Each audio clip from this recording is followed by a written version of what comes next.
మా నాద సర్వే ప్రకారం సమాజంలో ఒక స్టేటస్ రావాలి, మేము కూడా కాళ్ళ మీద నిలబడాలి అనే ఆలోచన ఈ గర్ల్స్ లో చాలా వచ్చింది, మార్పు వచ్చింది. అందుకే ఈనాడు 25 గాని 30 ఏళ్ళు అయినా కానీ పెళ్లి చేసుకోవడం లేదు. కారణం చెప్పగలరా? మీరు కారణం చెప్పగలరా? తల్లిదండ్రులు చెప్పినా కూడా చేసుకోండి, చేసుకోవట్లేదు.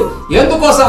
మేము మా భవిష్యత్తు బాగుండాలి, మేము కూడా మా ఒక పురుషునితో సమానంగా ఎదగాలి అని వాళ్ళ లోపల స్త్రీ సాధికారత చట్టాలో రాకున్నా వాళ్ళ మనసులో వచ్చింది. వాళ్ళు సాధించి తీరుతారని మేము సర్వే చేశాం. 33% అన్నారు, 36% రాకున్నా సరే 50% వాళ్ళ మనసులో వచ్చింది. కాబట్టి ఎవరు ఇచ్చినా ఎవరు ఇయ్యకున్నా వాళ్ళు సాధించి తీరుతారని మా నాదా క్రియేషన్స్ గట్టిగా నమ్ముతుంది. ఏమంటావు దీని మీద? Thank you. నేను దీని మీద మాట్లాడతాను. ఏమన్నారు ఇప్పుడు?